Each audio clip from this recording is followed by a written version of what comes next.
Well, good evening, everyone, to our council meeting on the 28th of June 2021. I invite you all to stand for the reading of the prayer, and I call upon Councillor Addis to read the council prayer. Helps if I turn the microphone on. Almighty God, we humbly seek your blessings upon this council. Direct and prosper its deliberations to the advancement of your glory and the true welfare of the people of the city of Boroondara. Amen. Thank you, councillors. I'll now call upon Councillor Watson to read the acknowledgement of country. Thank you. I acknowledge the traditional owners as the original custodians of this land, including the Wurundjeri Woi-wurrung people in the northern part of our city, and pay my respects to the elders past and present, and the elders from other communities who may be here today. Thank you, Councillor Watson.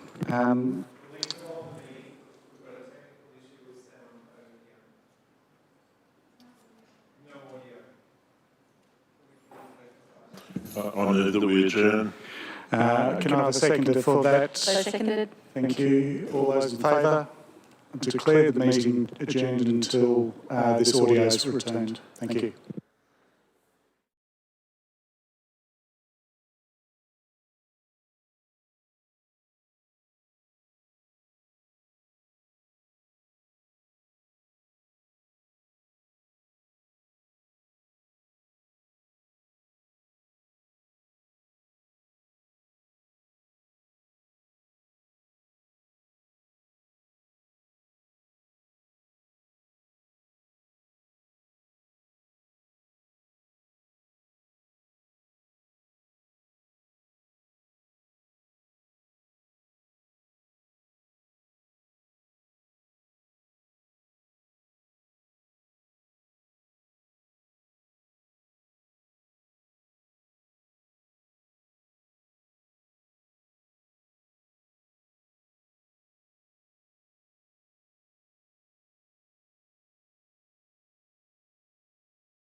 just been addressing some audio issues, and for those that are in our virtual gallery, you haven't been able to hear any audio, so I'm just going to seek a resumption. So moved, Chair. Thank you, and seconded. Councillor Sinfield, all those in favour? I declare that carried unanimously. For the benefit of our gallery, we're actually going to resume our council meeting so that we can just commence with the formalities again. So I'll commence with Councillor Addis. I'll invite all of our gallery to stand for the reading of the prayer.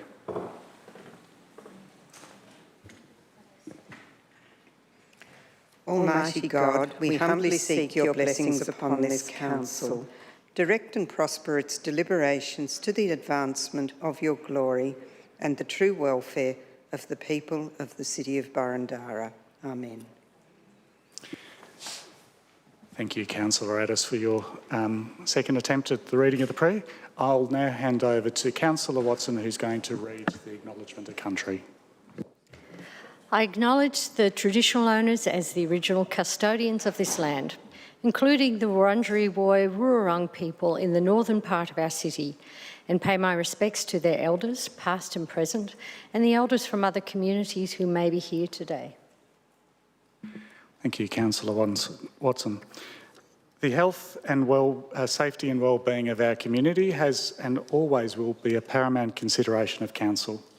Council continues to be guided by the government directives and wants to be able to do the right thing for the health of our community during the COVID-19 pandemic. The Council meeting is being live streamed on the Council website, so you will be able to view the proceedings, the meeting, council deliberations and voting. Should technical problems be encountered, and we trust no further will tonight, the council meeting will be adjourned until resolved or otherwise postponed. I would now like to introduce my fellow councillors and officers. Seated to my immediate left, Councillor Jim Park, Councillor Susan Bigger, our Deputy Mayor, Councillor Cynthia Watson, Councillor Nick Stavrou, Councillor Felicity Sinfield, and opposite Councillor Sinfield, Councillor Lisa Hollingsworth, Councillor Wes Galt, Councillor Di Gillies, Councillor Jane Addis, and Councillor Victor Franco. There are a number of officers in attendance this evening. Seated to my right, who's just departed and will be back in a second, will be our Chief Executive Officer, Mr Philip Storer. Seated behind Councillor Watson is Ms Carolyn McLean, Director of Community Support, and adjacent is Mr Daniel Freer, Director of Places and Spaces.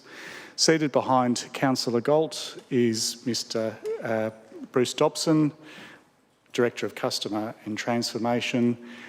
Seated to the side of Mr Dobson is Mr Simon Mitchell, Manager of Statutory and Strategic Planning. We have Adele Tyler, Acting Manager of Governance and Legal. Mr Nick Lund, Executive Manager of People, Culture and Development. Kirsten Ritchie, to my left, Coordinator of Governance, and to Ms Ritchie's left, Ms Elizabeth Manu, Senior Governance Officer. There are also a number of other officers who are in attendance this evening, and they'll be presenting their reports, and I'll introduce them at that point in time. I now move to the order of business as listed in our business papers. Item 1, adoption and confirmation of the minutes of the council meeting held on the 7th of June 2021. Councillors, I'm in search of a motion to adopt the minutes. Councillor Hollingsworth? As circulated, Mr Mayor, thank you. Thank you. And seconded, Councillor Stavrou? I'd like to second it. Thank you. Is there any opposition to that item? There appears to be none. I'll put that motion to the vote. All those in favour? I declare that carried unanimously. Thank you, councillors. We'll move on to item 2, declaration of conflict of interest of any councillor or council officer. Councillors, are there any conflicts of interest this evening? Councillor Gillies. Thank you, Mr Mayor. I will declare a conflict of interest regarding a general business matter. Fantastic. Thank you, Councillor Gillies. I'll remind you of that under general business. We'll move on to item 3.1, deputations, presentations, petitions and public submissions.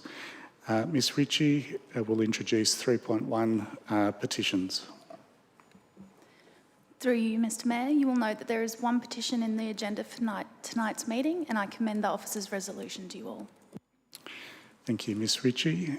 Council is on the screen as that petition. I'm in search of a motion to adopt the recommendation. Councillor Sinfield. My apologies, Mayor, perhaps the ward councillor. Councillor Watson. Yes, thank you. I'd like to move that that be accepted. Thank you. And seconded, Councillor Sinfield. Thanks. As ward councillor, Councillor Watson, do you wish to speak to that motion? Just briefly, and I'd like to thank the residents for their interest and passion for Balwyn's farmhouses. And Councillor Sinfield in the previous term was the previous ward councillor, and subsequent to the VC boundary changes, I am now the ward councillor, but we worked very closely together in the last council term and both share a great love of the history and heritage of Balwyn. So I thank sincerely the residents for their interest, and like this noted as having been received this evening. Thank you, Mr Mayor. Thank you, Councillor Watson. I now put that, Councillor Sinfield, do you wish to speak? Yeah, with your indulgence, if I may, Mayor, briefly speak on this. As Councillor Watson said, I was the ward councillor for 14 Sevenoaks Street in the previous term. And just on this, it brings us to yet another juncture, and unfortunately, you know, despite all of our efforts to protect this property, it has resulted in the commencement of its demolition. I see in recent photographs that the roof has now been removed and so forth, but if there are, I suppose, any other options available to us that officers are aware of, perhaps they could be brought to our attention. But sadly, I think, thanks to the state framework in which we operate, sadly, this property is lost.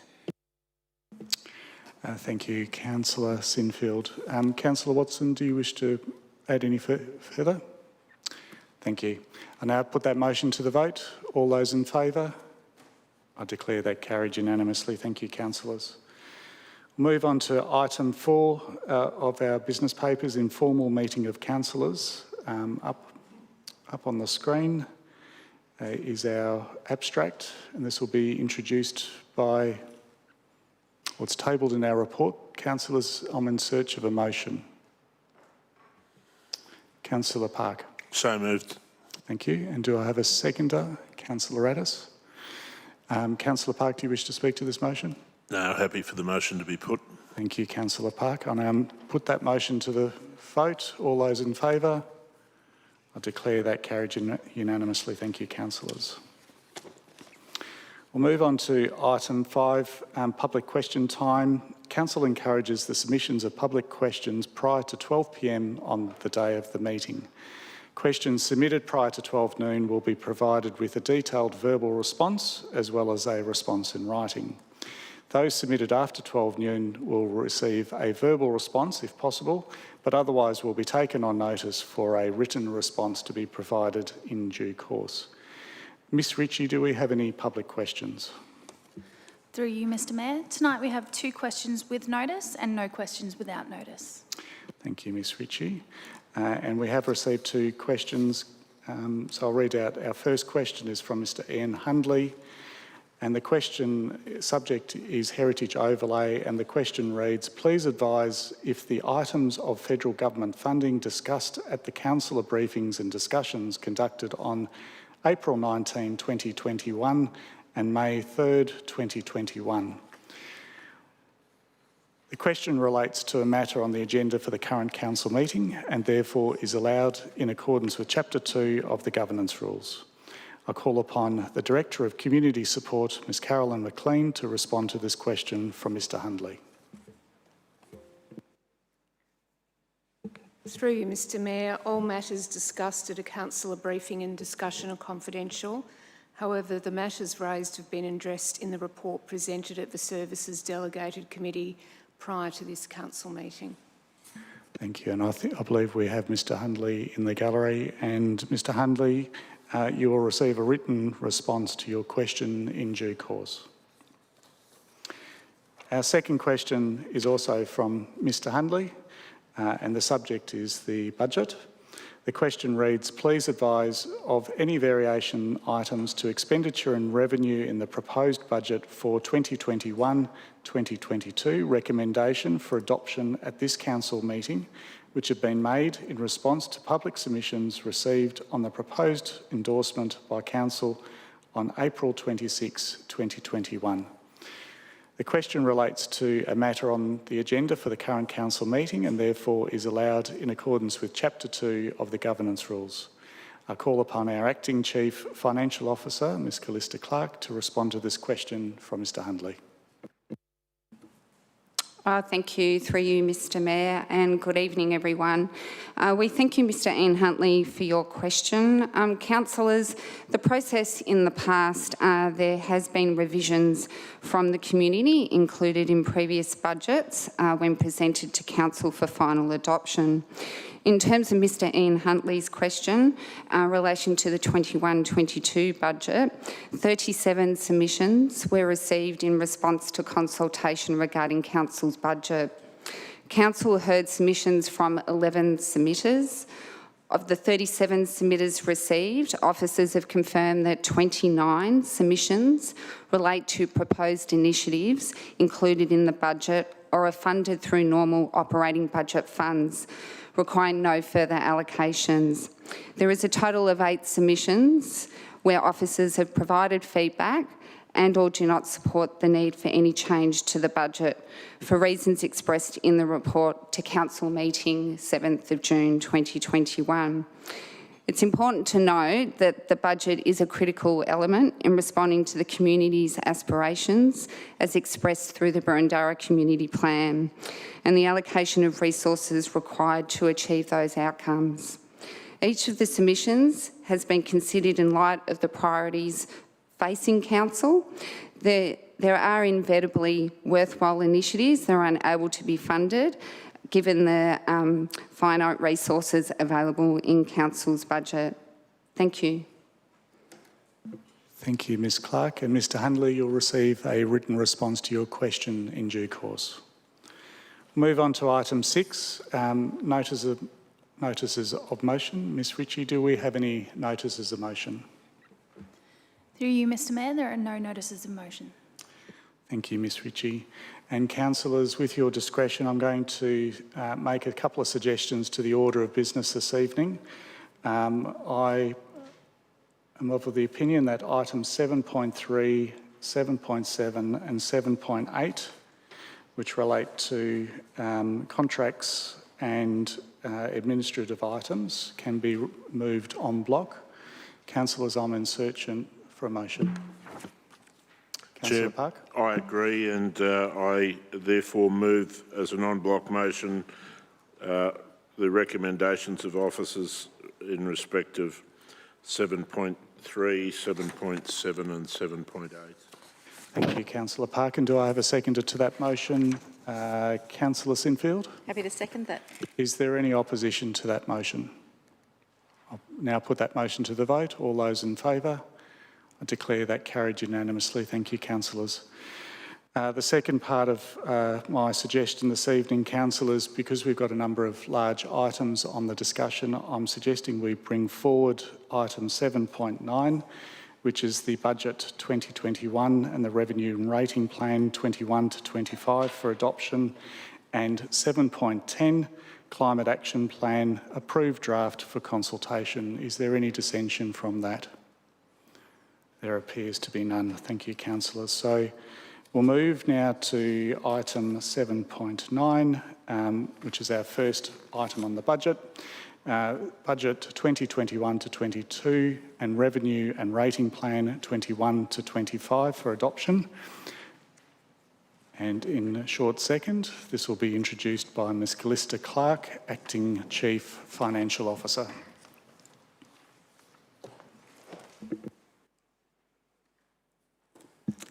Thank you, and through you, Mr Mayor. Council resolved on the 26th of April to endorse the proposed budget 21-22 and the proposed revenue and rating plan for public review and comment. 37 submissions were received, with 11 submitters heard at the council meeting on the 7th of June.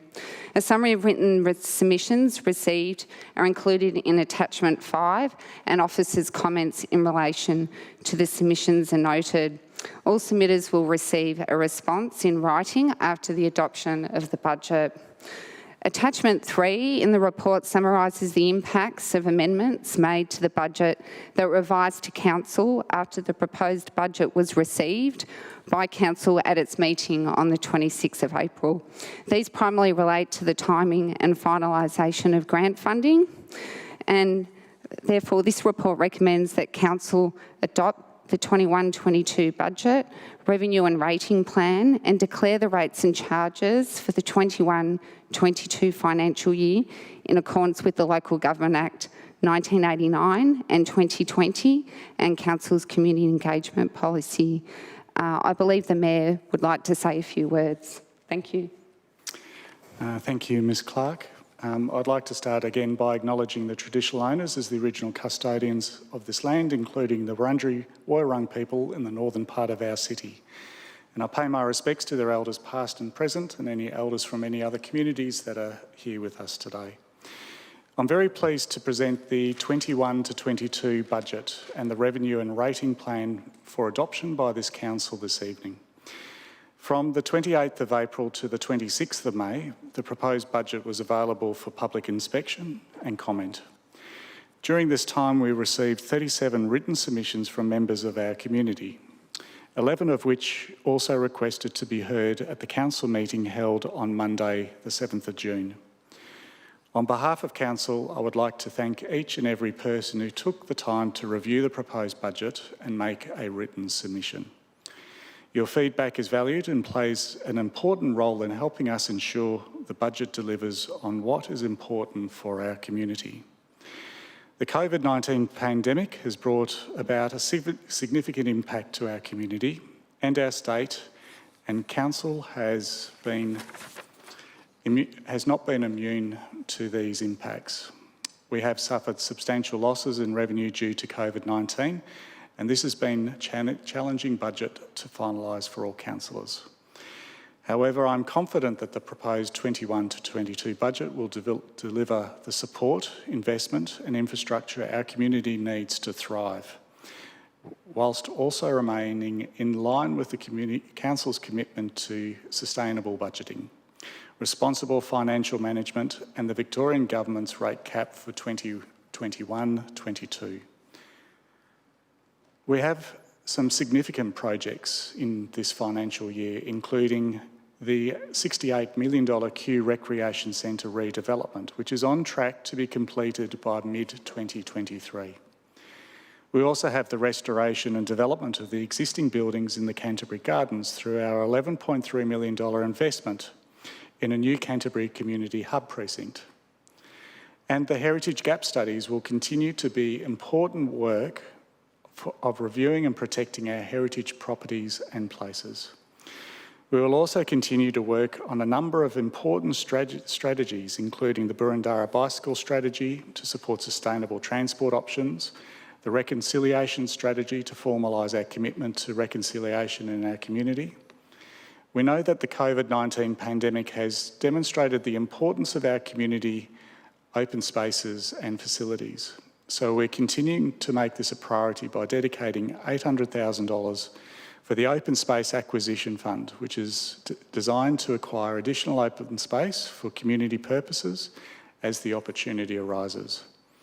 We will continue upgrading our sports pavilions in line with our diversity, inclusion and participation program to ensure that facilities are accessible for people with differing needs in our community, including significant upgrades to the Canterbury Sports Ground Pavilion and Rathmines Reserves Pavilion.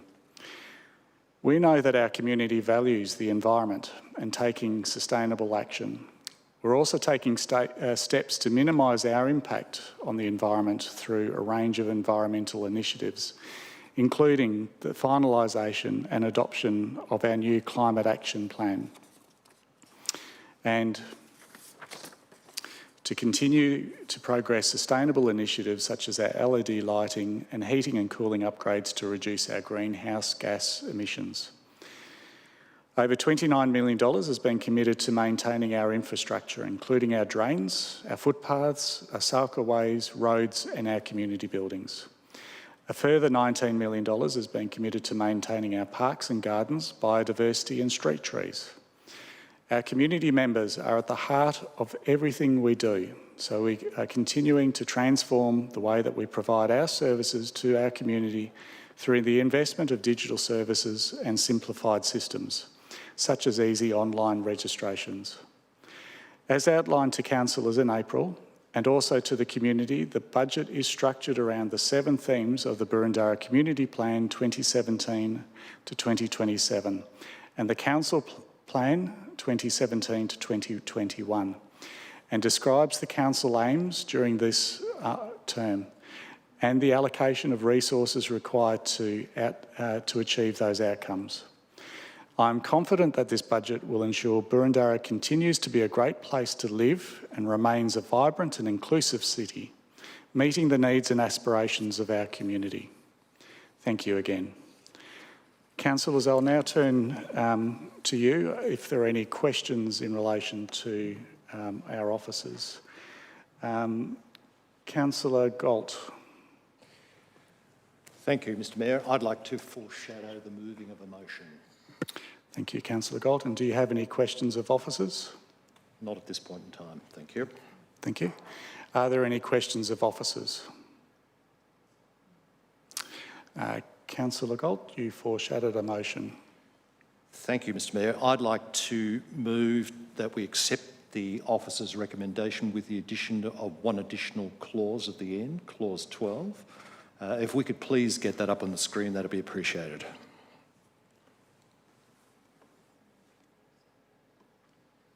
That's it. And Councillor Galt, do you wish to just outline what you're including in clause 12? My concern, I guess, was a number of surveys we've been through this year, both to do with the climate action and also to do with the community plan and also further to do with the budget. And nearly every response that came back on the budget was saying we needed to do an awful lot more to do our bit towards climate change. And I was very keen to move something strongly tonight, but I believe there is a stronger move or a very strong move within council that we contain that within normal processes and that we deal with that in September, and I'm happy to go with that. And I think this particular addition to the officer's recommendation says we all head down that track. Thank you. Thank you, Councillor Galt. I hope councillors have all read that. Do I have a seconder for Councillor Galt? Councillor Biggar. Yes, I would like to second that. Thank you. Thank you. To assist Councillor Galt, is there any opposition to this item? There appears to be no opposition. Councillor Galt, do you wish to speak to your motion in full? Not further than what I said a moment ago. I think that broadly covers what I meant to say. Thank you. Thank you.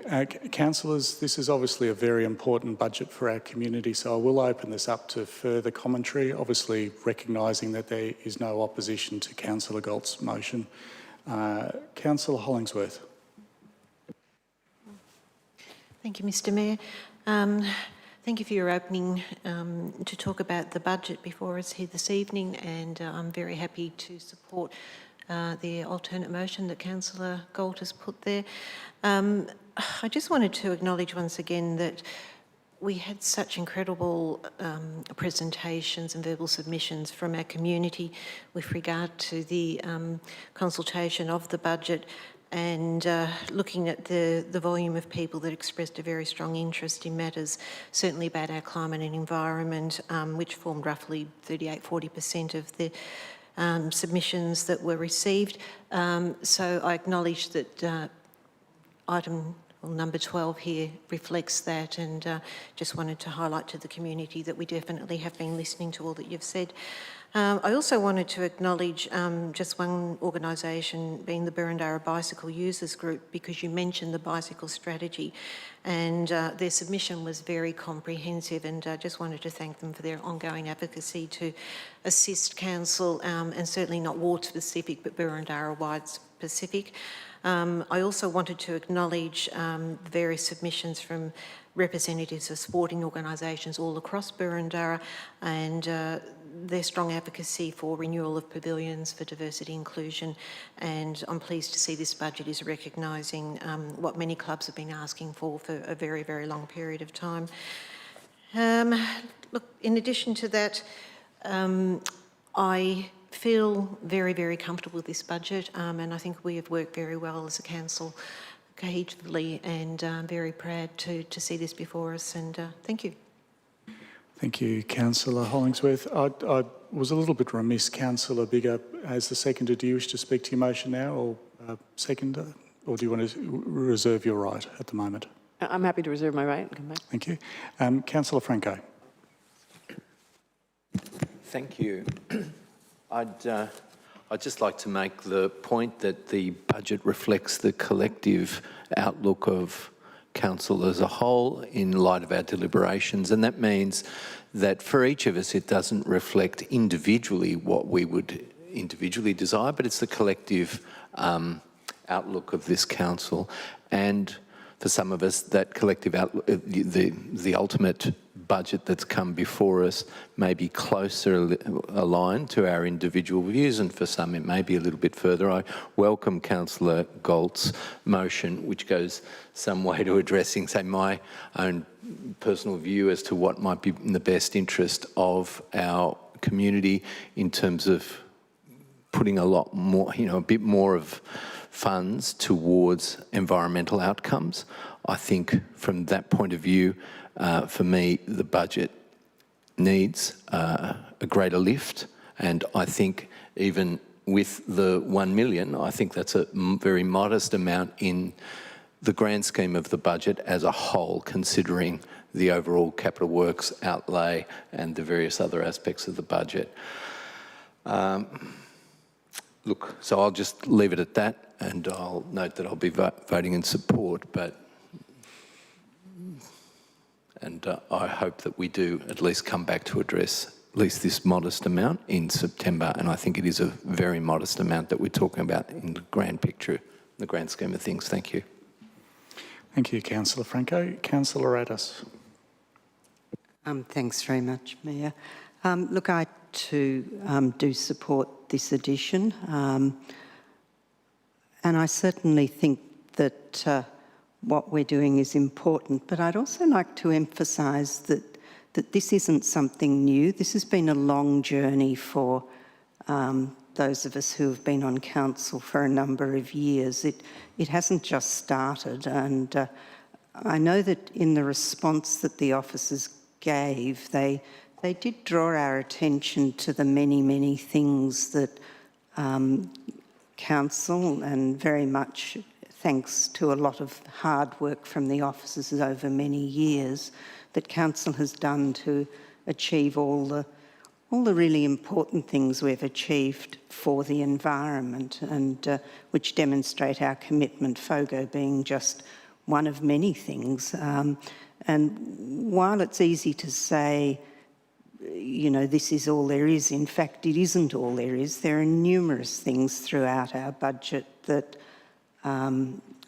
pay homage to the importance of looking after our environment. And more than that, they actually do positive actions to achieve a better outcome for our community. So while I certainly support this, I don't want to diminish all the work that has been done and the very long commitment that officers and councillors have had to this process. So thank you for the opportunity to speak. Thank you, Councillor Addis. I have Councillor Watson. Thank you, Mr Mayor. I was of a mind to move the officer's recommendation tonight without the addition of number 12, which I see as a comfort clause. But I do want to reiterate what Councillor Addis has said, is that the way, if people were not aware of what we had done as a council over many council terms, it would look like we came to the climate the climate concerns when the Climate Action Plan motion was passed at the end of last council.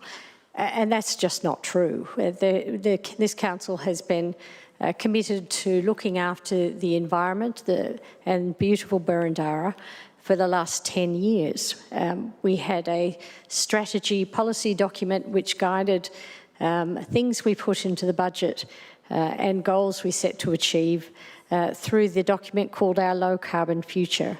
We achieved every single thing that was said in that document. It expired, and we then embarked on a new strategy plan, which we have titled the Climate Action Plan.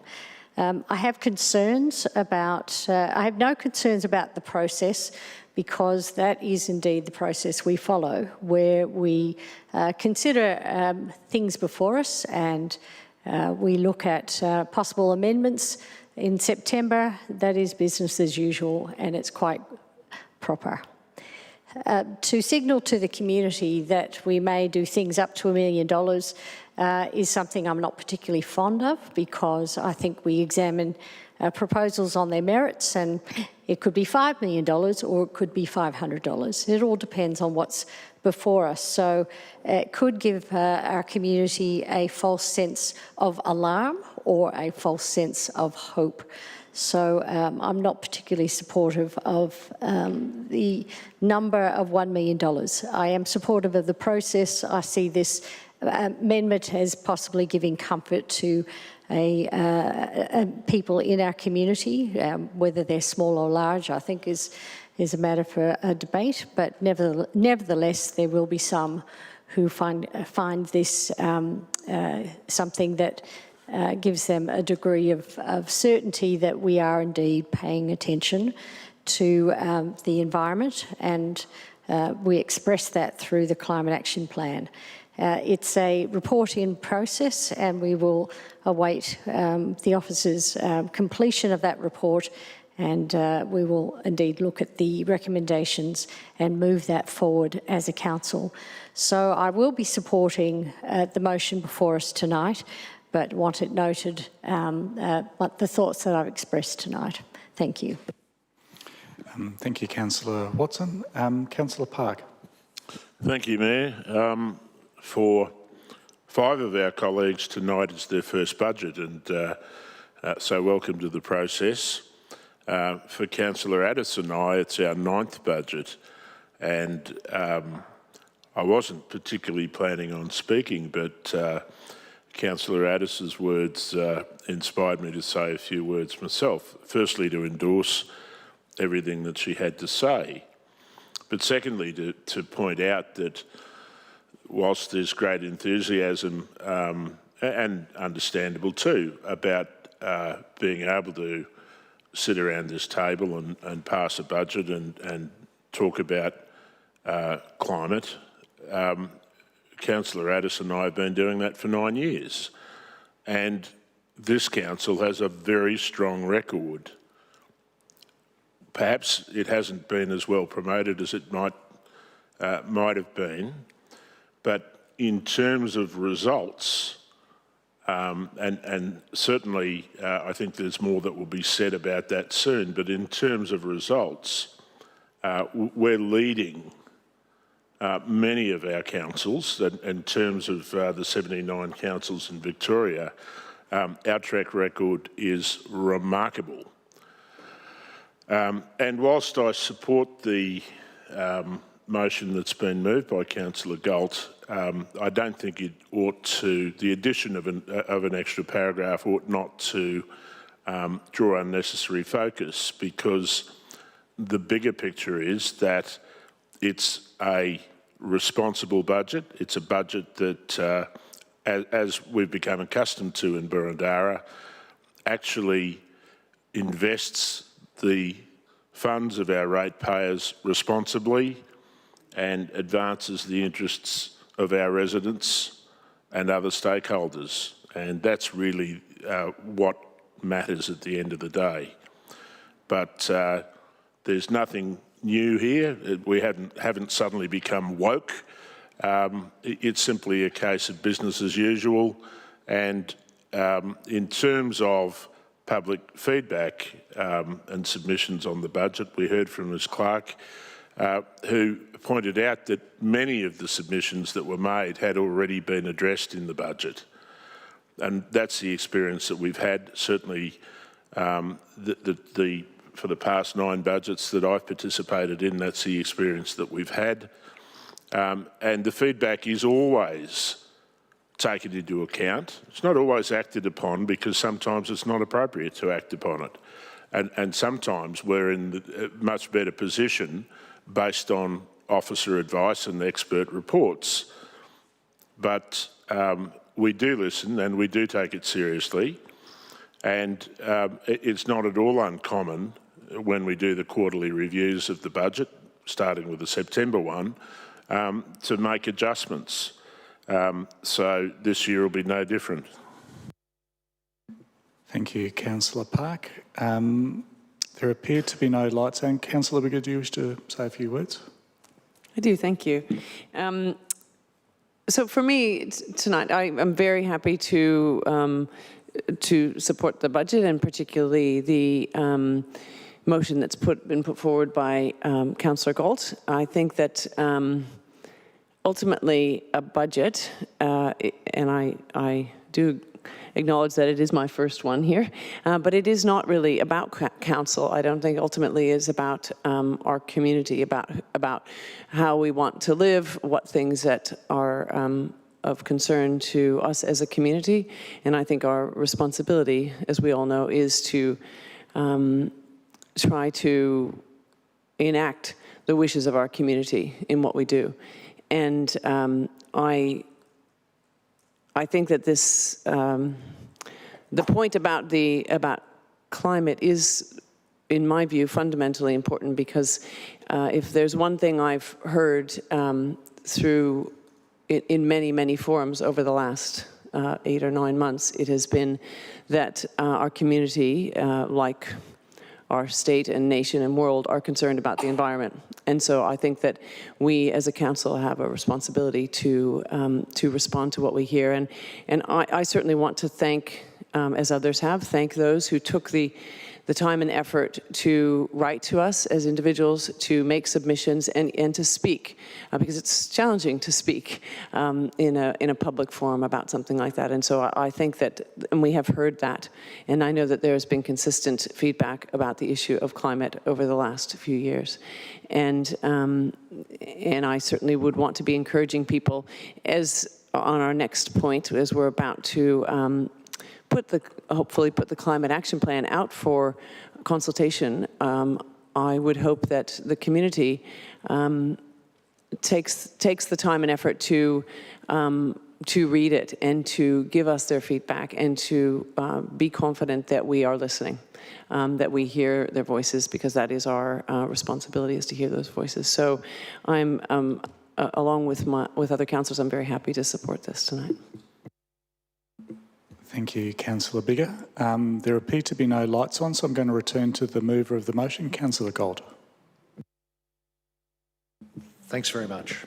Look, I just would extend it by saying I didn't say much about the overall budget process, and like others, 5 others tonight, this was our first process. I hadn't realised, and I realised during the election there was some criticism would have come from myself and others, but not realising the huge and lengthy process that council goes through to getting to the point of tonight. And I don't think the community really understands the huge interactions that go on between us, the cases get put, and the huge amount of time that goes into it and balancing the budget. So thank you for leading us through that, and thank you for the officers for tolerating all the ups and downs along the way. I realise in adding something further tonight, it is probably somewhat unusual because we generally simply accept it. But I did believe, and I would not have thought about it had I not thought it was unusual circumstances. The level of feedback from the community has been large. I can't say unprecedented because this is my first term. It may have been precedented in the past, but I believe it could not go by without mention. And survey after survey has pointed out a will for our community to do something. I just wanted to flag that tonight while letting the budget go through and supporting the budget, that we do hear you, we're not ignoring you, and we will deal with it in the proper process of time. Thank you. Thank you, Councillor Galt. I now put the motion on the screen to the vote. All those in favour?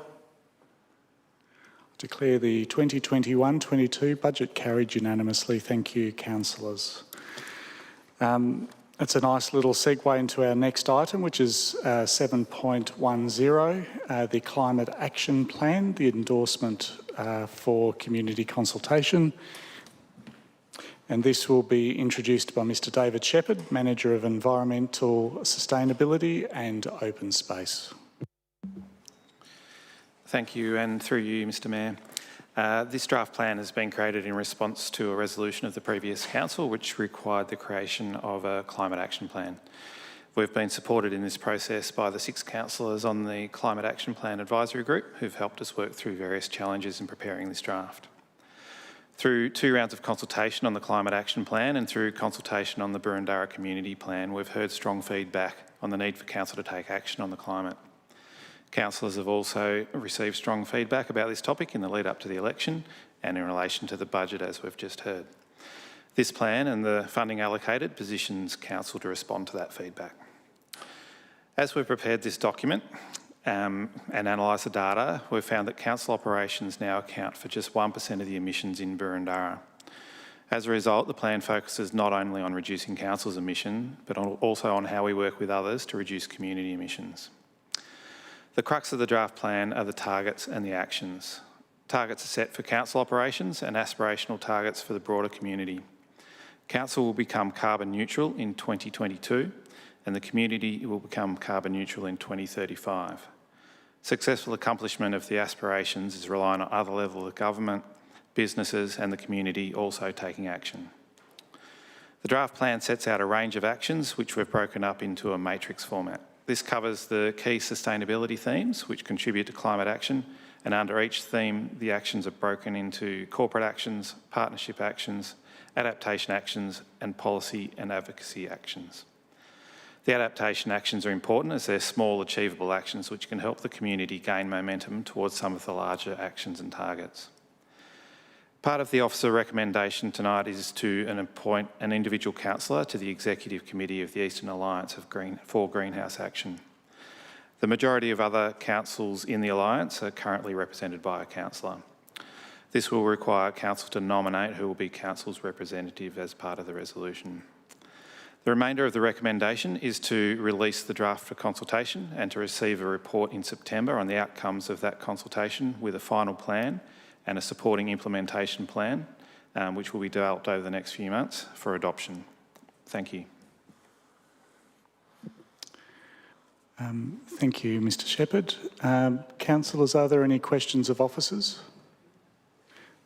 I have Councillor Park. Thank you, Chair. This is probably more a question of the CEO. Just in terms of the this coming back to Council on 27 September, where do we hear in respect of the budget review? What's the timing there? We are going to manage the budget review process so that the first step is hopefully the adoption of a climate action plan. Then the September amended budget report will come immediately after or even potentially on the same evening. Okay, so it could be on the same meeting? Yes, we've actually thought about that as a way forward, so we're cognizant of the points you're raising. Okay, thank you, and I foreshadow a motion, Chair. Thank you, Councillor Park. Councillor Hollingsworth. Thank you, Mr Mayor. I have a question for Mr Shepherd, if I may. Thank you, Mr Shepherd, for presenting the Climate Action Plan. There's been a lot of talk lately of perceived insufficient electric vehicle charging stations, not just within Burundara, but obviously Metro and then reaching out to regional areas as well. And just on Friday, it was brought to my attention that the state government, through Develop, are offering what appears to be grants to Metro and regional councils to facilitate the installation of charge stations. It appears that there could be up to 1 million for metro councils and up to 5 million for regional areas. And I just wanted to ask you if council will have the opportunity to engage with whether it be Tesla or any other electric vehicle provider, charging provider, and if there's been any progress within Boroondara to facilitate this. Thank you for the question, Councillor, and through you, Mr Mayor. Fast charging stations for the community are an action within the draft plan, and we have commenced conversations with potential suppliers and providers of fast charging stations. There's a variety of different options as to how that may be implemented, and the cost differentials are there depending on how that occurs, whether there's advertising associated or the company has the opportunity to charge, etc. At the moment, we don't have a priority list of locations, potential locations that we could utilise, but there's certainly potential out there for council to pursue this as a realistic option over the next financial year. And the grant opportunity we are aware of, and we were looking at how we can pull together an application for that. Thank you. Thank you, Councillor Hollingsworth. Councillors, are there any further questions of officers? I have Councillor Biggar. I'm not sure if this is of officers or of you, but I'm just trying to get on process tonight. Do you need a nomination for the... We do. Fine. Question answered by Councillor Park. Thank you. Thank you. And Councillor Watson. My question was something similar, and I wanted to make a nomination at the appropriate time. Thank you. If there's no nominations coming from the mover, then I'll go to the floor. I'd like to make a nomination. It's Councillor Park, unless you have a nomination to make. Well, I do have one in mind, but of course my motion can always be amended. Chair, I'll move my motion. I'll just, before we do that, councillors, are there any further questions of officers? There appears to be none. So, Councillor Park, your motion? Which is the officer's recommendation with the deletion of that series of full stops and the insertion of the surname Galt. So that is appoint Councillor Galt as the Boroondara's representative for the Eastern Alliance for Greenhouse Action Executive Committee. Councillor Galt, do you accept that nomination? It is, of course, contingent upon getting a Tesla to drive therein. And I believe I've had an offer of one once a month. No, I'd be very pleased to accept that nomination. Thank you. Okay, thank you. So I'm in search of a seconder for Councillor Park's motion, and I have got Councillor Biggar. I'm happy to second that motion. Thank you. That's the way. Thank you, councillors. To assist Councillor Park, is there any dissension on this motion?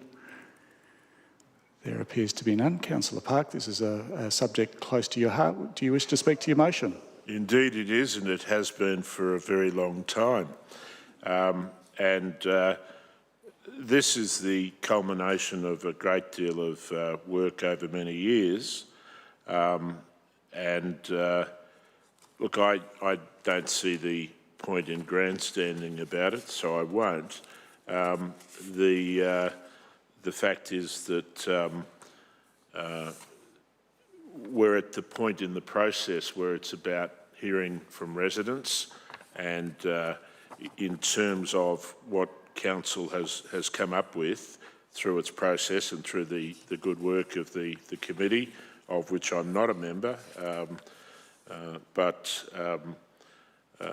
my view is that the feedback in respect of this will be invaluable to leading to a meaningful document to carry us forward. So I look forward to it going to consultation and to seeing where that takes us in September. Thank you, Councillor Park. Again, as per the budget, this is a significant amount of work that Council's embarking on, so I will open this up to other people who wish to contribute to the discussion. Councillor Galt. Thank you very much, Mr Mayor. I was advised on this that I should never speak to the council about things to do with climate change and the science, etc., because you all know about it, you've been briefed so many times. But I just make a couple of quick comments going forward. I carry this diagram with me all the time, just to remind me of why I'm sitting here instead of treading through the mountains or being down the holiday house. Can I pass that round? Of this morning, yes. I have done a lot of reading in this area, and I guess I am terribly alarmed at the carbon dioxide levels and where they're heading. So, and seeing the evidence of that, I won't trawl it out. We've all seen the bushfires. We know of the droughts. We've seen recent, more definitive reports on diminishing of the Arctic caps. We now see the Great Barrier Reef challenge with an endangered classification. We see our kelp forest disappearing, and we see biodiversity disappearing in front of us. I think we're all aware that now 120 nations around the world have declared that they have a target for 2050 or 2060 if you're in China. And every state and territory in Australia have set similar targets. So have many of our neighbours. And I've got to say, I agree with the comments made tonight. I mean, I think getting onto council and seeing the work that has happened in the past and how far forward we've gone, I was gobsmacked when I saw the amount of electricity reduction we've achieved through going to Bald Hills and getting that contract. It is amazing. And the FOGO program, I think we're ahead of many, many other suburbs around us. I can only just say we seem to be hiding our lights under a bushel. And we've done a lot of stuff. We start off from a really good base, and I'm delighted. And I likewise look forward to the community reviewing the proposed climate action plan that goes forward tonight and coming back with the comments to guide us forward. Thank you very much. Thank you, Councillor Galt. Any other councillors seeking to speak to this? Councillor Hollingsworth. Thank you. Thank you, Mr Mayor. Just wanted to comment too that I'm delighted Burundara Council and with Councillor Galt being nominated here to be Burundara's representative is a part of the joint venture with 8 other councils, and that we do liaise with our neighbouring municipalities on matters that we are all very passionate about. And I think as one we are strong, but as a group we are a lot stronger. And so to network and liaise and work with our allies, our colleagues, will only help strengthen more that can be done in the pursuit for climate action. And I also want to point out too that through the Municipal Association of Victoria, through the Council Alliance for Sustainable Built Environment, or CASBE, there's always very strong targets there to work with ESD policy and to do more collectively, not just with our neighbouring municipalities, but also Victorian councils, all 79 of them. So it's good to have MAV as a peak body supporting us. Thank you. Thank you. Councillor Biggar. Yep, thank you. As the seconder, tonight I will echo, I think, what Councillor Galt has just said about effectively standing on the shoulders of the work that's been done, not just in this year, but in the years previous, and we're grateful for that. And I think you're right. Much of what has been done hasn't necessarily been shown, and I hope that people will be as enthusiastic as we are. But I think what is most important now is not what's been done in the past, but what we'll do in the future, and that we make a commitment to that, because obviously for all of us, it is the future that is what's most important. So I'm very happy to support this motion. Thank you, Councillor Biggar. Councillor Franco. Thank you.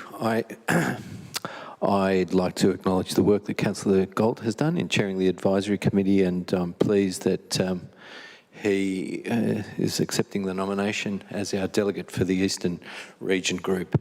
I think we owe it to the community to take strong and effective action on climate change. I think this is an important step forward. I acknowledge that some past initiatives have been implemented. The Renewable Energy Procurement Scheme and FOGO are probably the 2 key examples that deserve merit. I do, however, think we have a long road before us and a long way to go in terms of achieving longer term outcomes. I think the climate action plan is a very important key step that we're taking early in this term. I'm pleased to see it come out.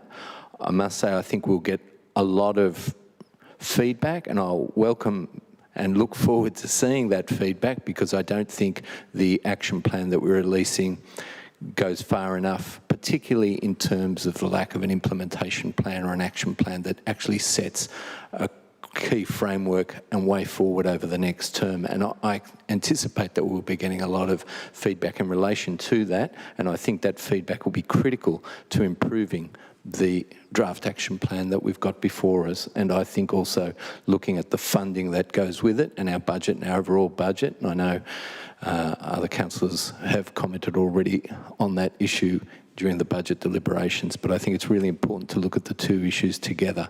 So I do welcome this, and I'm glad we're getting it out there, and I think it's better to get the action plan out early rather than late, but I do anticipate that it may not meet with perhaps the enthusiasm that some may anticipate it will meet, and I certainly think we need to go a lot further in this regard. Thank you.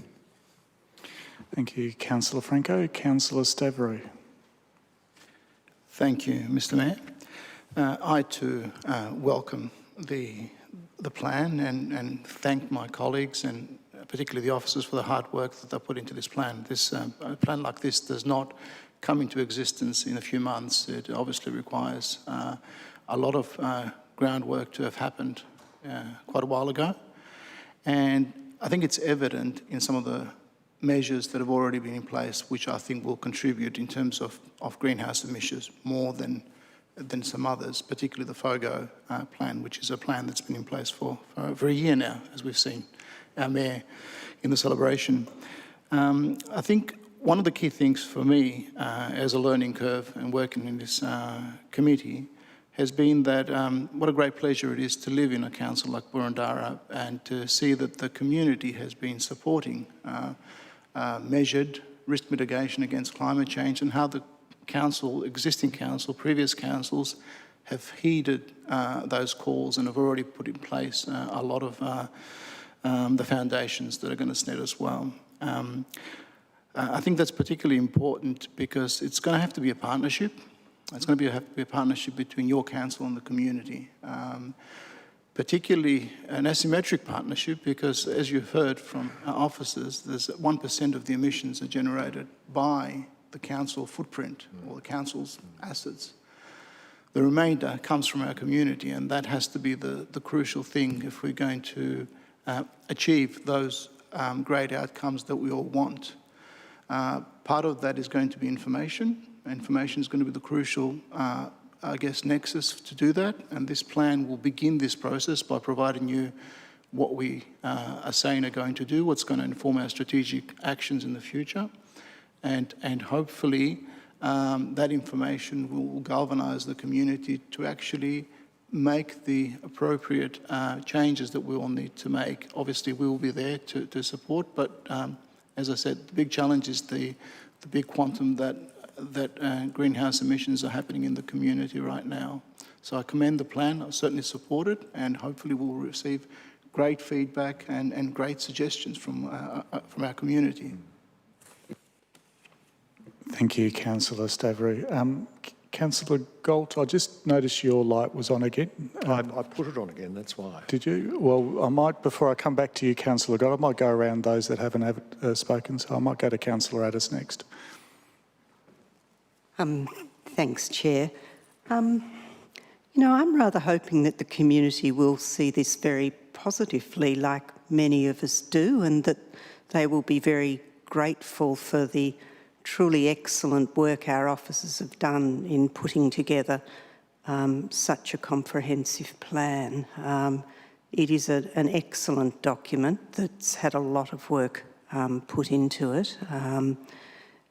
And in many ways it demonstrates, I think, what a good job council is doing. What we actually need is for all of us as community members to get on board and do a little bit more ourselves, because that's where most of the emissions come from how we all live our lives, not from the work council does. So again, I think what I'm saying is thank you to the officers for the fabulous job they've done, and I really hope the community recognises that and thanks you as well. Thank you, Councillor Addis. I'll give my discretion, Councillor Galt, recognising that you've spoken once before. I'll allow you to say a few more words before we move back to the mover. Thank you, Mr Mayor. I think it's been picked up by a couple of other speakers, but I was absolutely remiss in not thanking the officers. And Daniel and David are here tonight, Matt isn't, and we had a hard-working committee, but we only added a little bit to the process. And I've got to say, I was bowled over by the draft document, and more bowled over by the document we have before us tonight to go to the community. There's some excellent deep thought in that, and I'm very impressed. I'd also like to thank Gary and Costa for sparing some time with their hands in fertiliser, coming up with some bright ideas about FOGO. I'm sure it added to the process. So thank you all. Thank you, Councillor Golden. Before I move to the mover, I might just add a few little words. I know it's been said tonight. I do want to also acknowledge the hard work and effort of our councillors and our officers who've pulled together this report over the last few months. And I think it does we have built a strong foundation, and I do recognise this actually sets a really good path for us to move forward with our community, seek the candid feedback that I know our community will give us, but it also sets us on a really good path for reducing our emissions. And there are, noted in the document, there are some very distinct targets that are referenced, which I think the community will give us their feedback on. And council stands, Burundara Council stands on its own. We are leaders in many respects, both in sustainable financial management as well as our quiet achievements previously. But I'd just like to reiterate my thanks to officers and to councillors, and obviously our chair of the committee was Councillor Galt. I'm very happy to support this motion and to make sure that you're on that committee in a broader sense, working with our neighbouring councils. I will hand back to the mover of the motion, Councillor Park, to round out the debate. Thank you.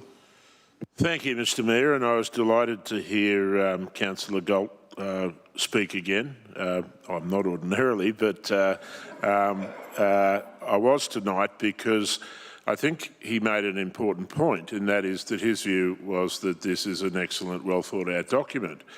And I must say, until Councillor Franco spoke, I hadn't heard anyone around this table criticise the document. When we go forward with a document for public consultation, it has to be a document in which we believe and which we consider to be our best effort. And if we don't, of course, then it shouldn't be going out, or, you know, and it's always open to councillors to move amendments, even at this late juncture.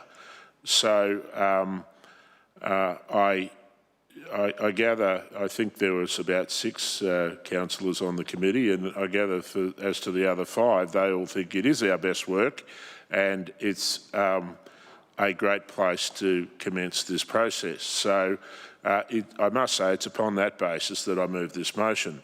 Without further ado, I'm happy for the motion to be put. Thank you, Councillor Park. I will now put the motion. All those in favour? I declare that carried unanimously, councillors, and we look forward to our feedback from our community.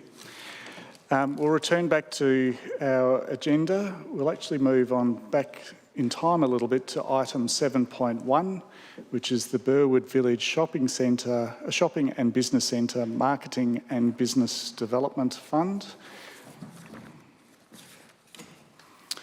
And this will be introduced by Mr. Nick Lund, Manager of Liveable Communities. Good evening, councillors, and through you, Mr Mayor. The report before you tonight is for council to consider submissions and objections received following public notice of council's intention to declare a special rate and charge for a marketing and business development fund for the Burwood Village Shopping and Business Centre, and to determine whether to declare the proposed scheme following the public consultation process undertaken between the 20th of March and 21st of April this year. By way of a summary, the outcome of the public consultation resulted in Burwood receiving 8 submissions in respect of 8 properties, 4 objecting to the scheme and 4 in support of the scheme. Of these, officers consider valid objections were made with respect to a total of 4 properties, and this equates to 4% of the 101 rateable properties in the proposed scheme. Thank you. Thank you, Mr Lund. And councillors and members of the community, we do have one submitter who has informed council they wish to speak in support of their written submission. Before calling the speaker to make their verbal submission, I wish to bring to the attention of the speaker here a few matters to assist with the orderly running of business. When making a submission, we request speakers to strive to present their viewpoint precisely and clearly. There will be a limit of 3 minutes for the speaker, but as chairperson, I'll reserve the right to vary that. And after you've spoken, there will be an opportunity for councillors to ask any questions of you. Councillors, we just have the one speaker on this, so I'll invite our first submitter to come forward. It's Mr Travis Bateman, President of the Burwood Village Traders Association. Thank you, Mr Mayor. Thank you, councillors, for the opportunity to speak tonight. I'm here as a 10-year participant in the Burwood Village Traders Association, some of that time as President, not currently President, Mr Mayor, but Vice President. I come to speak in favour of the resolution. Having spoken to council already in March, I won't go into too much detail, apart from just wanting to say that there's probably no more important time to support vibrant trading districts in the Boroondara Council. It's important not for the trade, not just for the traders themselves, but certainly for the community. The traders within all of the trades associations, not least of all Burwood Village, are large employers of people within the community. The shopping district themselves take up quite a large footprint, so it's important to have those areas as vibrant as possible. And we're also a focal area for community activities. So again, we want to encourage our community to engage with each other, and these areas are super important. And the trades associations play an important role in supporting that. In relation to the five-year plan that the Burwood Village Traders Association has proposed, is that the theme of that plan was to be relevant to our community. By community, we mean the community in all senses of the word. Our traders, as a small community, our larger community of the people that visit the area, and also the greater, wider community across Melbourne. Our aim to do this is to improve the trader mix of the various businesses and services that are available in the district, improve the environment and the amenity through placemaking opportunities. And just to refer an earlier point which piqued my interest, was Burwood Village would be an awesome place for a charging station for electric vehicles. Just moving on, we also want to run activities that encourage the community to come together. As we've discussed in the past, we often run street festivals, but we're also running now smaller community gathering opportunities to again encourage our community to mingle with each other and enjoy being part of the Burwood Village. We do this through asking for a modest contribution from traders and or the landlords, and I think that's a worthwhile investment for those people to make, and that's why I support this resolution. I'm happy to answer any questions should you have any. Thank you. And I do have a question or a comment, clarification from Councillor Parker. Yeah, just a question. Thank you for your presentation. I just would like to ask how are things tracking down there? How are businesses going? I was at Greythorn Shops today, and they seem, as busy as ever. So I'm interested to hear from you about that and vacancy levels. Our vacancy levels are high based on average. I couldn't give you an example or an exact exact number, but our recent survey, I think, showed about 10% to 15% of traders open. I think the latest lockdown, the 2-week lockdown, the lockdowns that we've experienced in recent months have hit traders particularly hard. In fact, one of our large cafe, a 70 to 80 seat cafe, actually closed their doors for the last time over the weekend. So yeah, tough. Thank you, Councillor Park. Are there any further questions of Mr Bateman? There appears to be no further questions. Thank you for your submission. Thank you. Before we hand back to officers, I'll ask our CEO to say a few words. Thank you, Mr Mayor. I just wanted to clarify, Mr Lund mentioned that there were 8 objections, 4 of which were valid. I just wanted to make the observation when he says that, what he's saying is that they comply with the Act, not that they are agreed with by officers, just in case you were interpreting the word valid in that way. Thank you, Mr Storer. I might turn to matters arising. Are there any matters arising from that submitter? None. Councillors, are there any questions of officers? Councillor Hollingsworth? Drats, I was just that little bit too early. I was just going to put forward a motion. Thank you. Thank you. So no questions. Are there any other questions of officers? Otherwise, Councillor Hollingsworth, you have a motion to move? I do. I'd like to support the officer's recommendation. Thank you. Fantastic. And do I have a seconder for Councillor Hollingsworth? Councillor Park. Thank you. Is there any opposition to this? There appears none. Councillor Hollingsworth. Thank you, Mr Mayor. In particular, thank you to Mr Bateman for coming and speaking here this evening. Someone that has not been wanting to be president for some time continues to be president or acting president of the association because he does such a remarkable job and he's so committed to the Burwood Village community and he's a highly regarded business professional operator there. Burwood Village is very fortunate because it's shared on the boundary of 2 ward councillors, so the Mayor Councillor Thompson on the Solway side and myself with the Lyndon ward representation. Burwood Village is the gateway into Burundara. It's on the eastern boundary and it's the first shopping precinct we come into off Warrigal Road. So Burwood Village is competing with Chadstone and other areas that aren't that far away. But the committee and the traders do an amazing job. It is sad to hear of Zeus Cafe closing this week and we hope that another business will soon come and pick up that vacant store. But I just wanted to talk about the 101 rateable businesses and the fact that there was such a small percentage of, I think only 4 that didn't support this levy.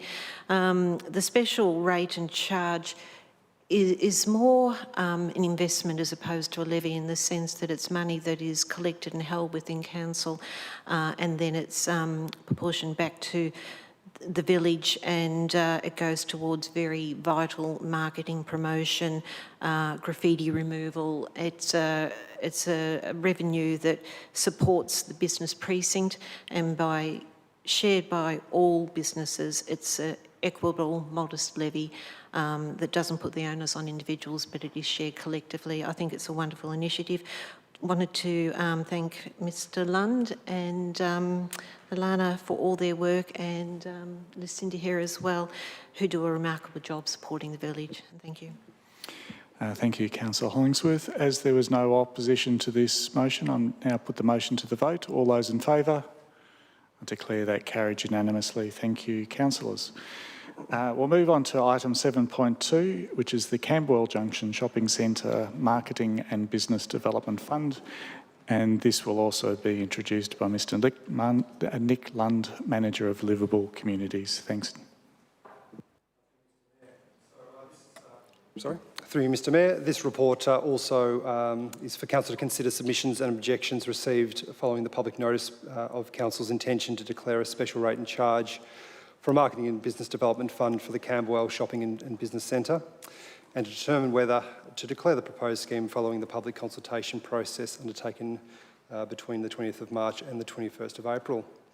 In summary, the outcome of the public consultation resulted in Camberwell receiving 5 submissions in respect to 6 properties objecting to the scheme.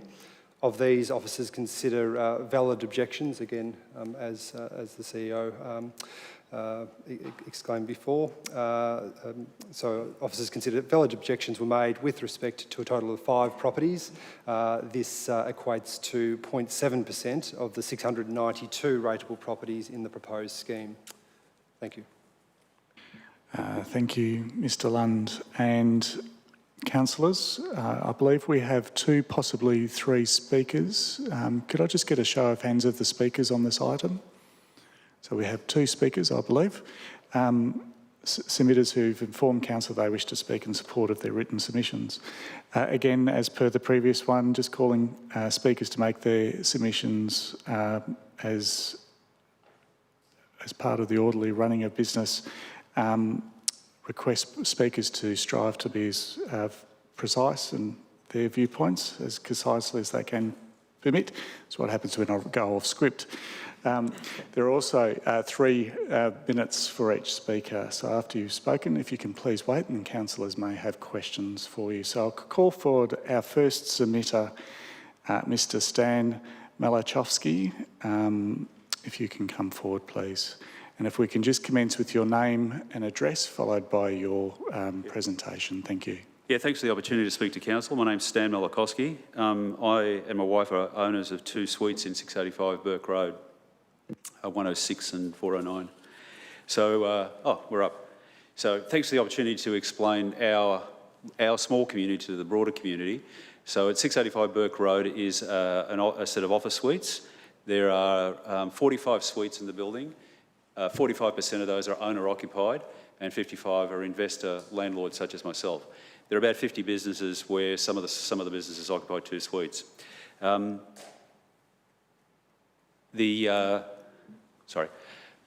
We have no retail shopping as such, just a single suite on the ground floor, which could be classified as retail sort of, but it's a showroom really for hardwood floors, and it doesn't attract customers. Now, I'm on the committee there, so we do not encourage people coming off the street into the building because of security reasons.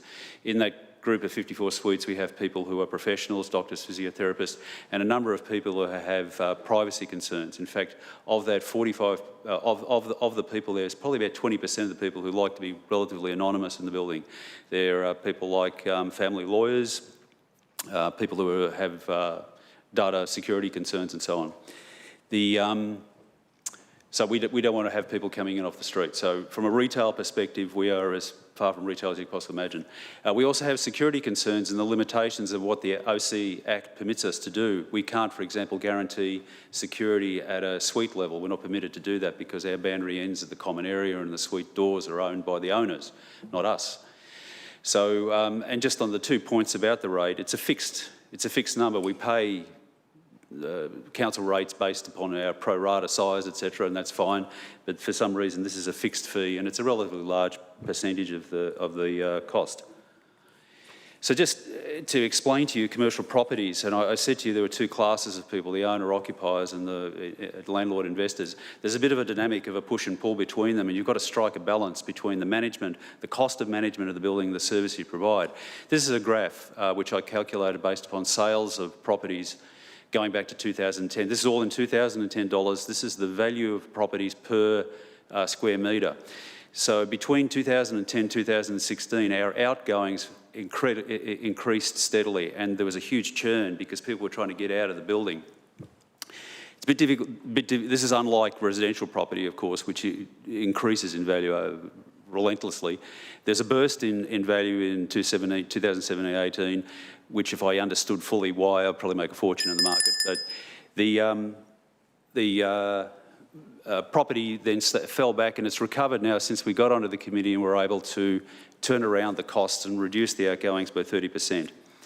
So in real terms, a well-managed business 101, a well-managed business improves its profits by reducing its overhead. So this rate fee is an additional overhead. It's not the major component to it, but it's one component in our costs.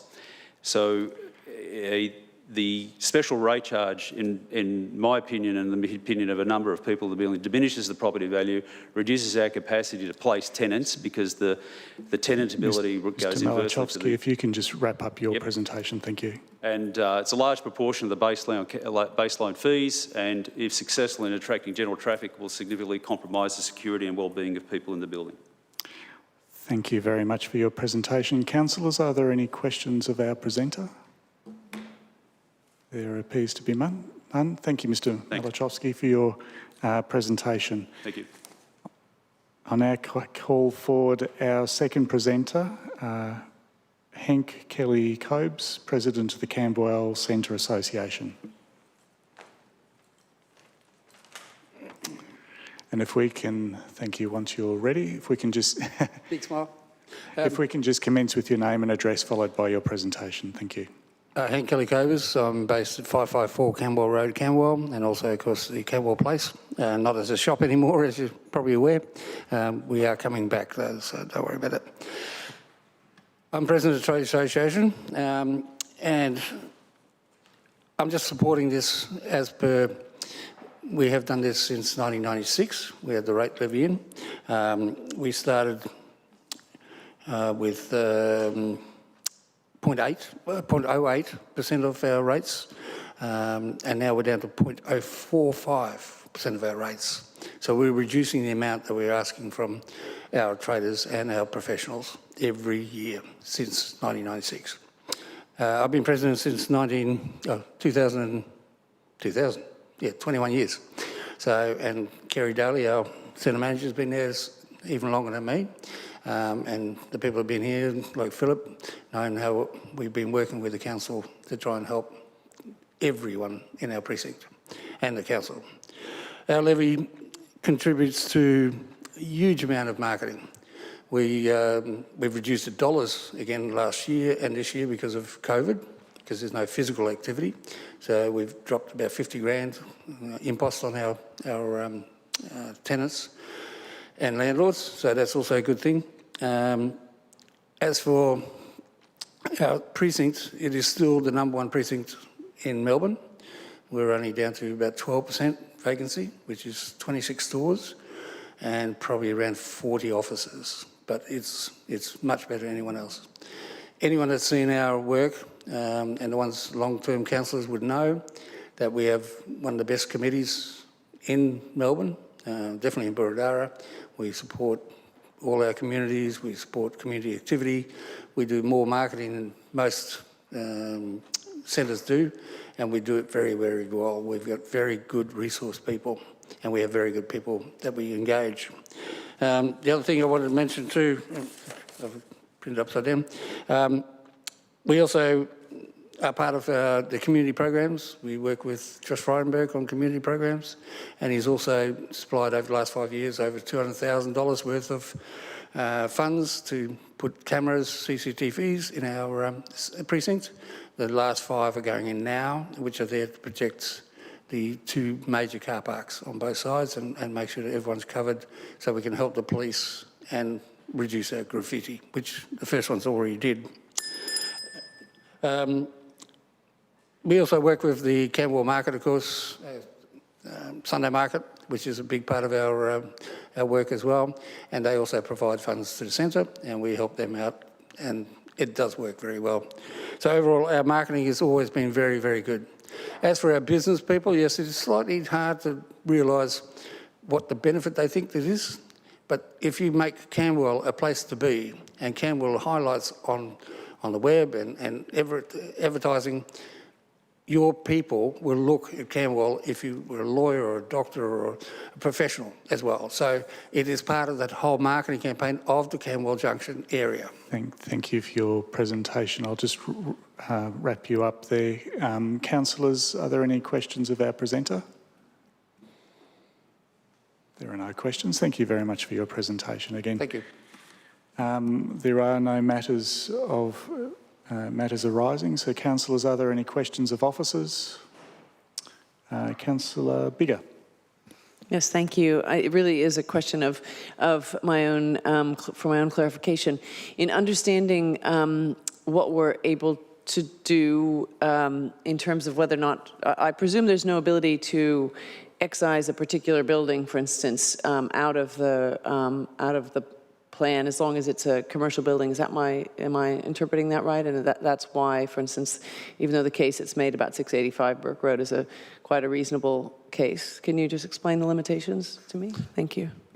It may be worth making the point that the proposition which was put to you this evening by Ms Miller-Trotsky was not uncommon in these cases, where various landowners and occupants believe that the activity they are engaged in does not in any way rely upon the marketing and development fund of the centre. And this has been tested many, many times in VCAT with parties who take the challenge there. And it's generally not accepted as an argument because ultimately what happens is that all businesses in the centre in some way either contribute to or benefit from a variety of mixed activities which take place in a shopping centre, particularly one of this scale.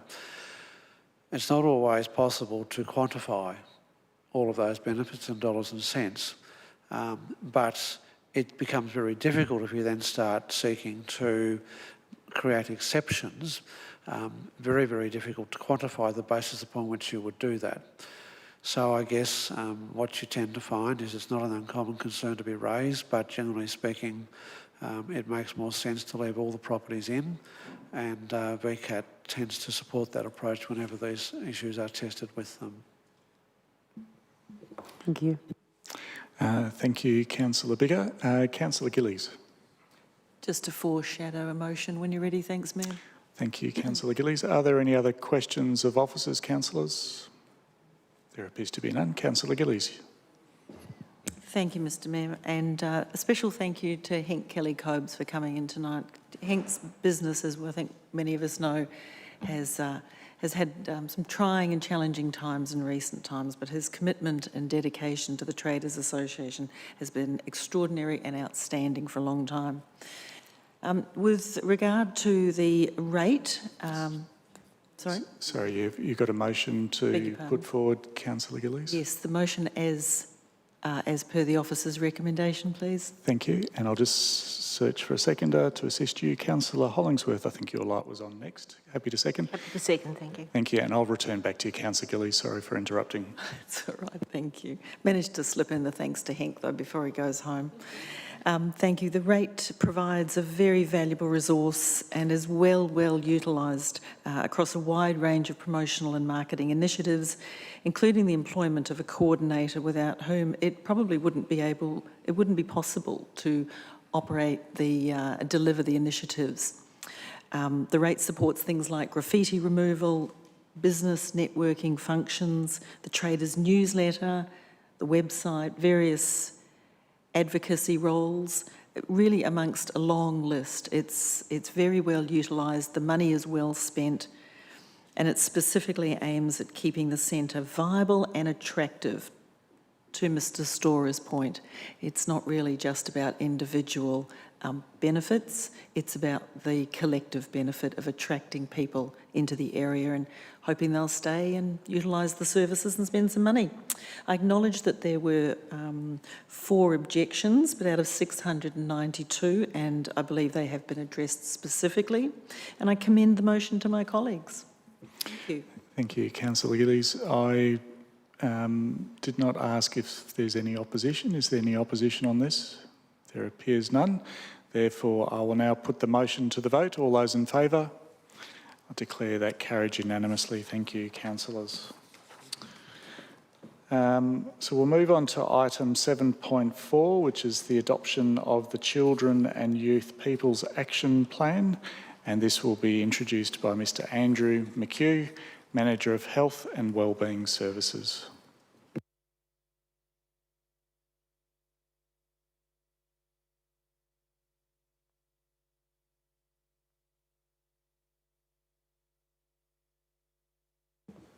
How's that? Good. Through you, Mr Mayor. This plan represents Council's second iteration of a Children and Young People's Plan to address the needs and priorities of the 0 to 25-year age group in Boroondara.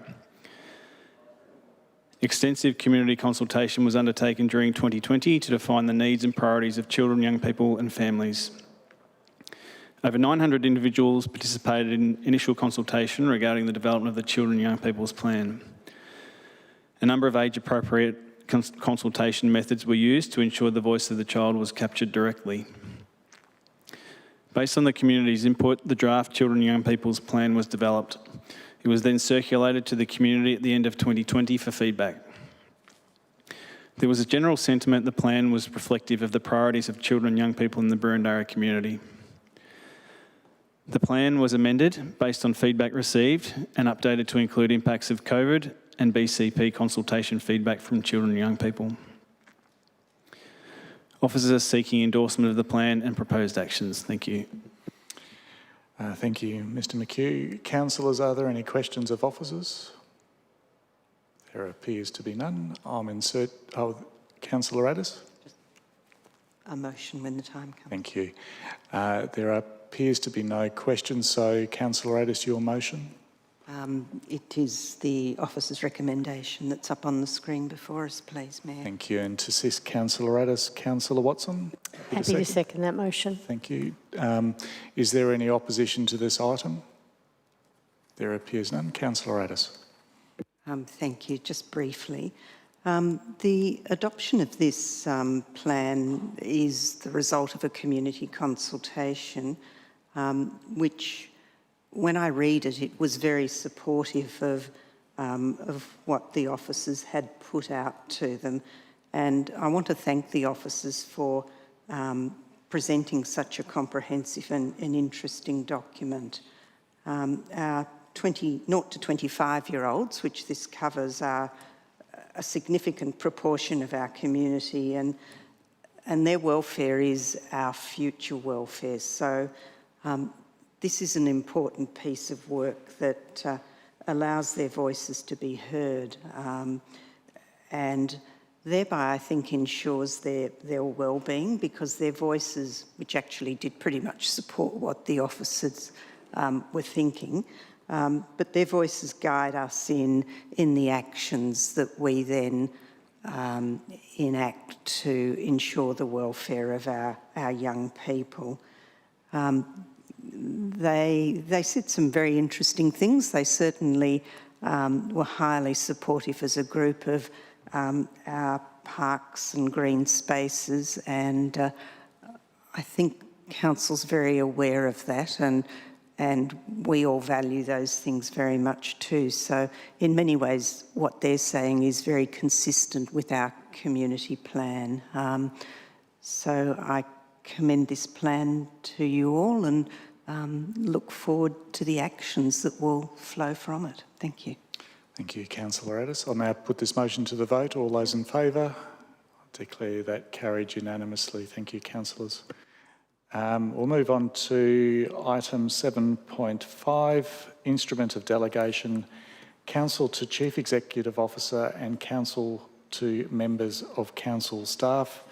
And this will be introduced by Ms Kirsten Ritchie, Coordinator of Governance. Thank you, and through you, Mr Mayor.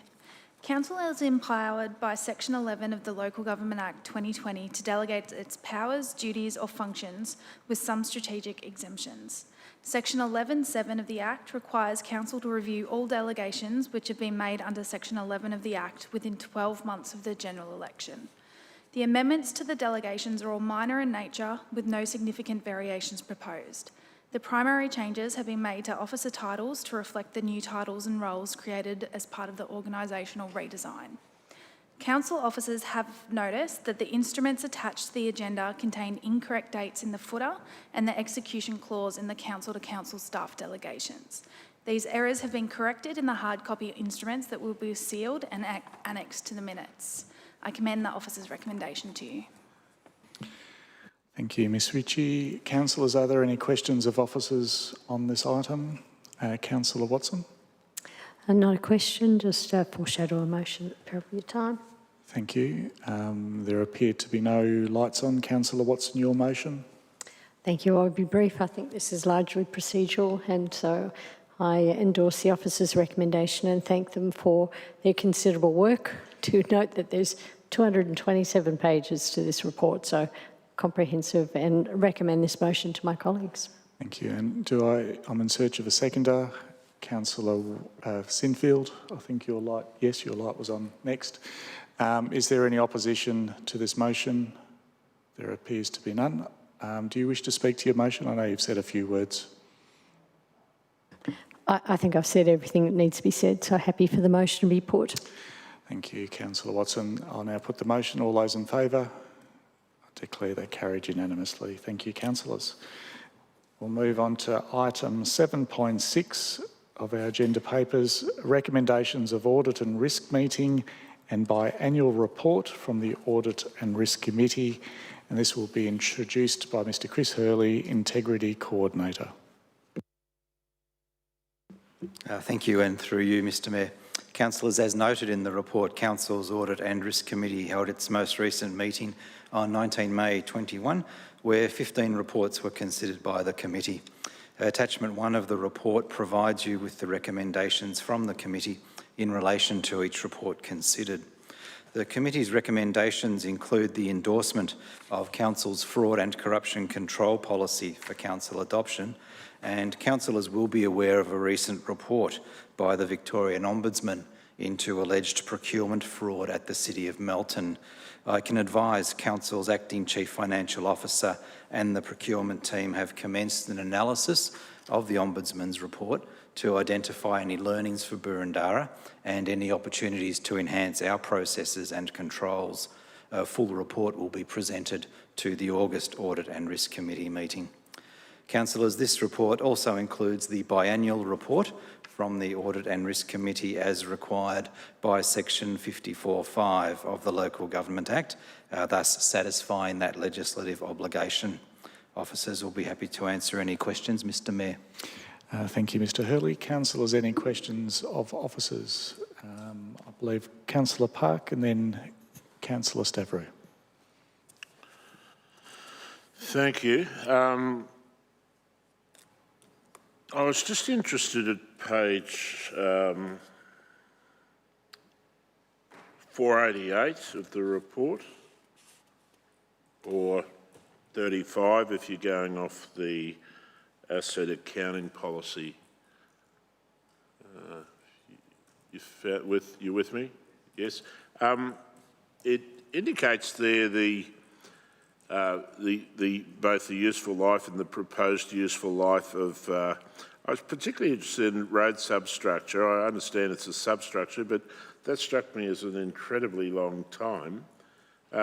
Is that lifetime typical for councils and road authorities to adopt, or is that at the higher end? Does anyone know? It's just caught my eye now, that's why I haven't asked it earlier. I might just ask Mr Freya if he wouldn't mind just addressing that while he's perhaps reflecting on the question. I might just make the observation that one of the fortunate things Boroondara has is that many of its roads actually have a macadam base. And macadam is what the Romans used when they made roads.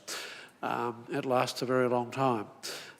So just in terms of just as a general observation, we do have the benefit of that strata in our roads, which certainly gives us a longer life than often happens in many municipalities. Mr Freya, would you like to respond to Councillor Park's question?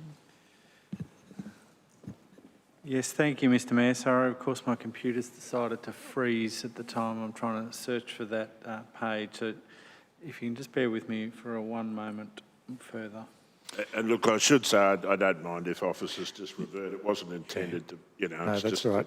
So what we might do is we might give Mr Free a little bit of time, and we might go to Councillor Stavrou, if you don't mind, Councillor Park. Thank you, Mr Mayor. Look, I don't have a question as such. I'm just foreshadowing a motion. Thank you. That wasn't giving Mr Free the time that was warranted, but we can respond offline. Councillor Park, is that okay from your perspective? Thank you. Are there any other questions of officers from councillors? I believe Councillor Stavrou, you have the floor. Thank you, Mr Mayor, and through you.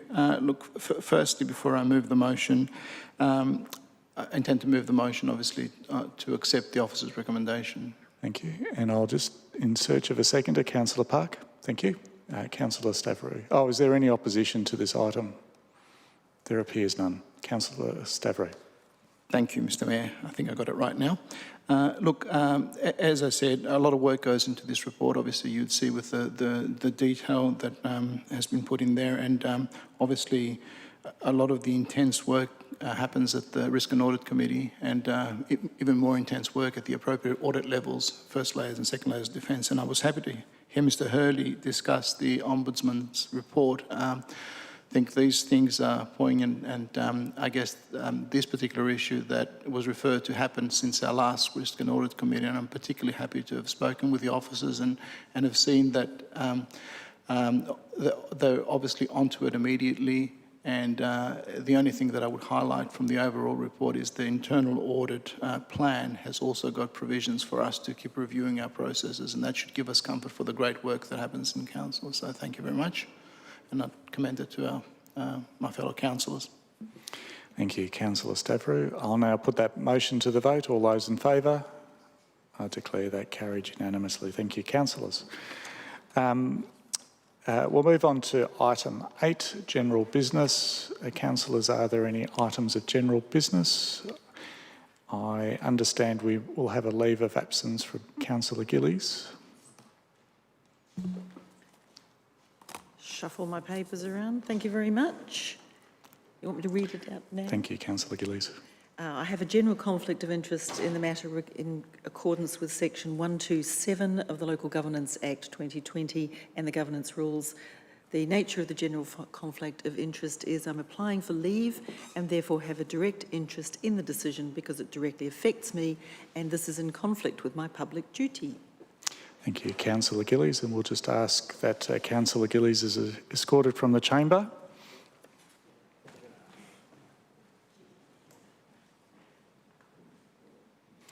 And I think officers will bring up a note up on the top. So, councillors, I'm in search of a mover to grant leave to Councillor Gillies. Councillor Park?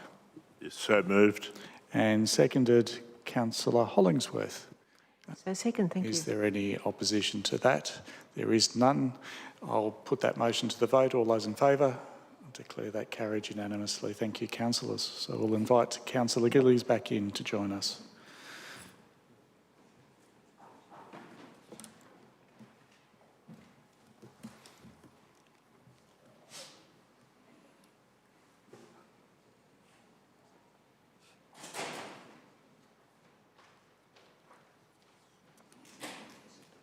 Your colleagues have been very generous, Councillor Gillies. I will remember that when the favour comes to be returned. We'll move on to item 2, Queen's Birthday Honours List. Colleagues, I believe it's appropriate for us to recognise there were 21 Burundara residents who received an award in the Queen's Birthday Honours List. On behalf of Council, I've sent a congratulatory letter to each one of those residents. I would also like to briefly take the opportunity to acknowledge our former councillor, Coral Ross, for being honoured for her service to local government and gender equality. To all Burundara residents who've received their Queen's Birthday honour, a hearty congratulations to you for all the work that you do in our community and far beyond. Councillors, if there are any other items of general business this evening? There appears to be none. Thank you. I'll move on to items of urgent business. Are there any matters of urgent business? There are none. Confidential business. Any matters of confidential? There are none. Well, this will bring us to the close of our council business for this evening. Before I close the meeting, I would like to thank all of you who've joined us this evening, both in the gallery and online, and I wish you and your family good health, and please stay safe. I declare the council meeting closed at 8:44. Goodbye for now. Thank you.